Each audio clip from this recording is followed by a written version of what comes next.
Dr. Staples said, the National Society of High School Scholars, which I got an invitation in the mail for over the summer. So I joined and got this opportunity. So, yeah. Okay, so during the week while I was at the conference, we got to see a lot of really cool speakers. One of them being General Wesley Clark. He's a 4-star general. He served 38 years in the United States Army. He ran as the Democratic candidate for president in 2003, and he was severely wounded during the Vietnam War. So those are some of the things that he said during his presentation. So he was really cool to listen to, and yeah, we learned a lot from him. Okay, this is Condoleezza Rice. We also got to see her speak. She served as the 66th Secretary of State. She was the first African-American woman to be the National Security Advisor, and also the first African-American woman to hold the position of Secretary of State. She served from 2005 to 2009 in this position, and she was really cool to listen to. She talked a lot about like finding your passions and in life and doing kind of what you want to do and not what other people want you to do. So she was really cool to listen to, and I thought it was kind of cool. She kind of talked to us like we were her kids almost, like it was a mom lecturing her children. So it was really cool to listen to her speak. She's 10 honorary doctorate degrees, and she's currently a political science professor at Stanford University. As Dr. Staples, as Dr. Staples said, Klaus Novell, he founded the National Society of High School Scholars along with James Lewis, and he spoke to us. He is also the grandnephew of Alfred Nobel, who founded the Nobel Peace Prize, and he's also earned many awards for leadership in advocating for humanitarian and environmental causes. So, yeah. This presentation was really cool. It was Bob Woodward and Nick Clooney, and Nick Clooney is the father of George Clooney. He was a television newsman, he's a reporter and director in news reporter and news director in many major cities. He's written for the Los Angeles Times. He won an Emmy Award for his commentary, and he was a 3-time Emmy Award nominee for some of the shows that he's done. He interviewed Bob Woodward, and Bob Woodward was one of the journalists who uncovered the Watergate scandal, and his partner in that was Carl Bernstein, and they together co-authored the movie All the President's Men in 1974. And so Nick Clooney interviewed him, and we also got to watch that movie, so that was really cool. He also won the Pulitzer Prize in 1973 for his groundbreaking work on the scandal. He's worked at the Washington Post since 1971, and he's the assistant manager and editor now. This was the very first night we got there. Alex Shriver and Tori Taylor Alex Shriver was the Republican College National Committee president, and Tori Taylor was the one for the Democratic College National Committee, and they spoke to us the first night. That was cool. Okay, so this was a bunch of the basically like speaker things that we went to. Everyone, as you can see, had to wear professional dress.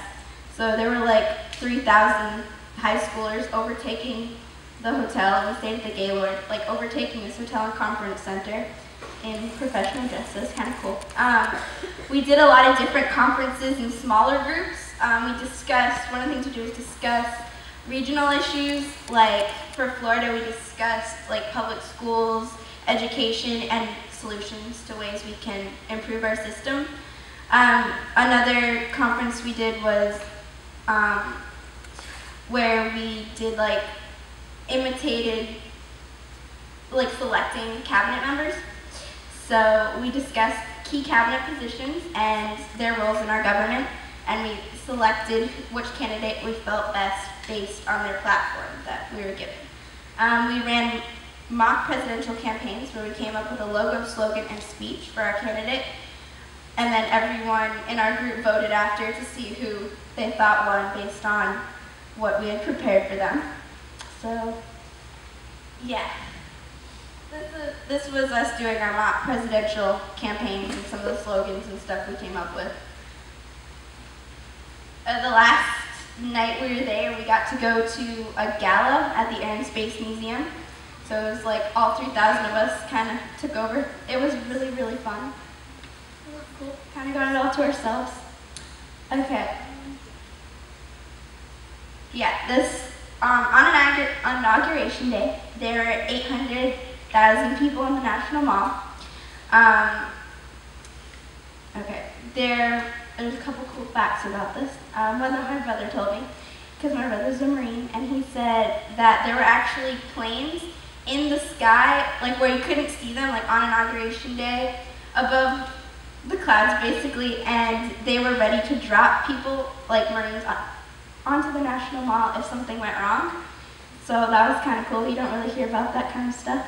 FDR and Obama both had something inaugurally in common. FDR served 4 terms, therefore had 4 inaugurations, and Obama also had 4 inaugurations, even though he only served 2 terms. 2 were public inaugurations. 1 was a private inauguration on January 20th. It constitutionally says that the president has to be inaugurated on January 20th by noon. So he did one privately in the White House, and then did it again on Monday. And back in 2009, he redid it because there was a mess up with the wording. So he also gave his inaugural oath 4 times. Just quick facts on the inaugural addresses. George Washington gave the shortest inaugural address, which was 135 words, and William Henry Harrison gave the longest, which was 8,445 words. Obama's was around like 2,000, so William Harrison's inaugural address, they said, took like 2 hours to give, so that's a long time. This was, the one on the bottom was the one that, the inauguration that Obama did on January 20th. One on the top was the one he did publicly. He used 2 Bibles. The one on the top, there was President Lincoln's, and the one on the bottom belonged to Martin Luther King Jr. He used that Bible, his family said, for just preaching and stuff, so Obama used that. It was also, the inauguration was held on Martin Luther King Jr.'s, the day we celebrate his birthday. So that was cool. Comparing last inauguration to this inauguration, last inauguration, there were 10 inaugural balls, and this year there are only 2. There were 82,000 tweets during this inauguration, or last inauguration, and this time there are 1.1 million. The temperature last inauguration was 28 degrees, and this year it was 40. That was a lot warmer.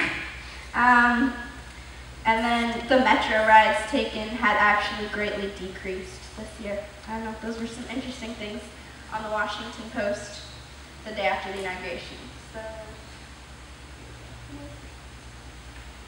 Okay, so now Maura is going to talk about Arlington National Cemetery and the Tomb of the Unknown Soldier. So here you go, Maura.